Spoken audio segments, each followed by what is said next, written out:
My name is Mikayla Anderson. I'm from Riverton, Utah, and I am a single mom to two beautiful girls, Ava, who's my angel, she would be 2.5, and my rainbow baby, Nora, who's 1.5.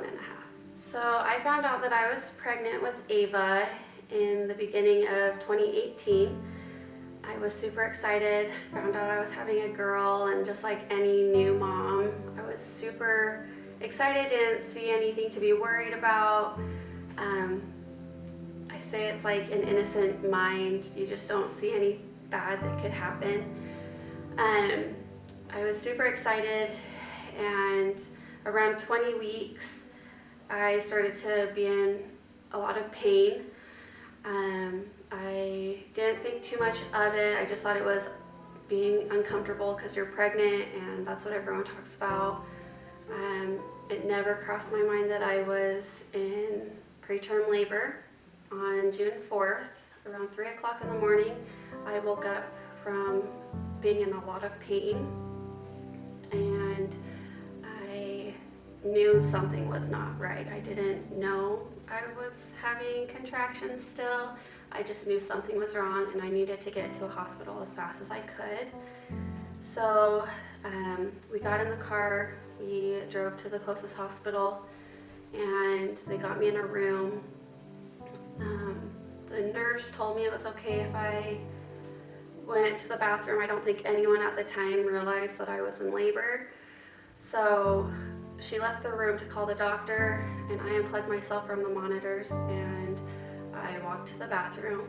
I felt like going to the bathroom would maybe take away some of the pain I was having. But when I sat down on the toilet, my water broke and Ava's tiny foot came out. The nurse came in and quickly got me back in the bed and rushed me to a different room where a lot of people were setting things up and getting things ready for my baby. And after 2 pushes, Ava was born. She was 24 weeks old, gestation-wise. She weighed 1 pound, 9 ounces. They took her to a little warmer next to me and started to try and stabilize her. And I could kind of hear her little coos. She sounded like a little cat. And that was the only time that I ever heard any sound come from her. So I think that's really a special memory that I have. The first couple of days were really good days. She was stable. She was in an isolette and had tubes all over her, but she was stable, and that was the important part. And it gave me lots of time to get to know her and be with her and get to know her spirit. And I'm so grateful for those times that I got.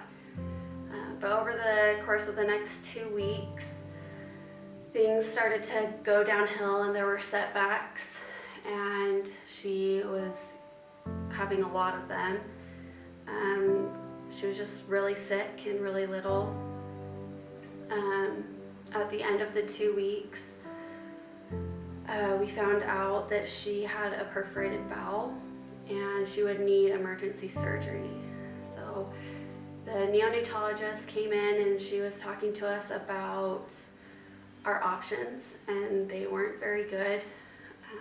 We could have her transported to a different NICU to do that surgery if they would be okay with that. They were pretty sure that once they saw her, they would say it wasn't a good idea. And if she survived the transport, she probably wouldn't survive the surgery. And she said something I'll never forget. She said, if it were me and my daughter, I would just hold her and love her and say our goodbyes. And that broke my heart that I had to make that decision. We had family come in and we knelt down and we said a prayer all together, and the room was filled with so many people that we couldn't see. We could feel so many people, and we knew that that was them ready to take her to heaven.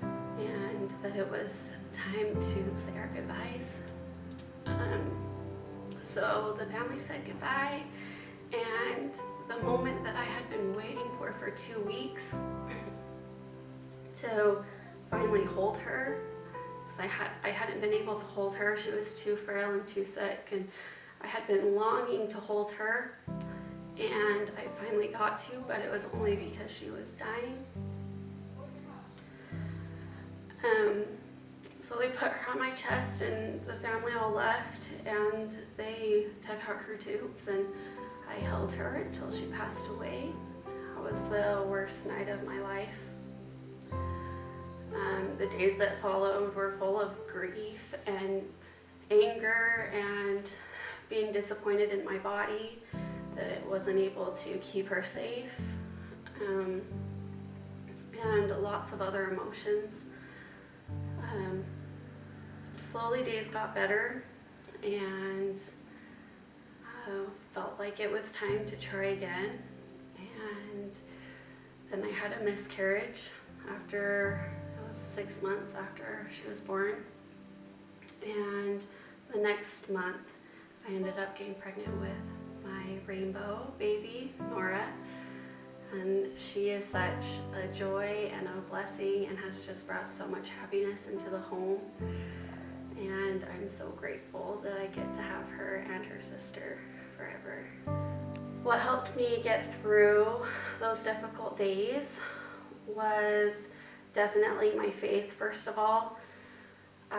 There's no way I would have been able to get through it if I didn't have my belief that I would see her again and that she was mine forever. You know, it's really hard for people to lean on their faith when they're so mad and angry, but it's something that really, really helped me get through those times. And then another thing that helped me get through it was definitely my family. My family is amazing. They've been so helpful and supportive and loving, and I couldn't ask for a better family. And along with that are all of the people that supported me through those challenges. They were people that I didn't even really know that would just message me and tell me they were thinking of me or praying for me. And I could definitely feel those prayers helping me get through those hard days.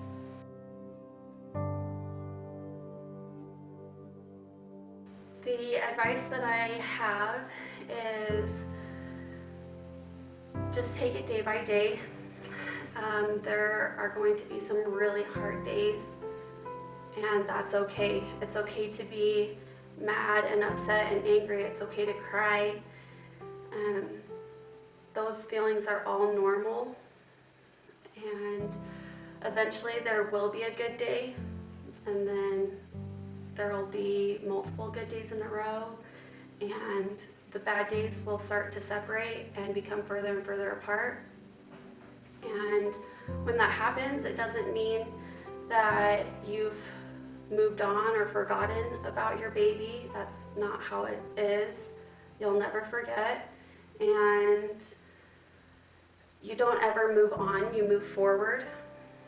And so just take it day by day and find a group of people who have gone through similar things that you can lean on and talk to, and know that there are people who understand the things that you've been through, because there are so many, sadly, who have gone through similar things.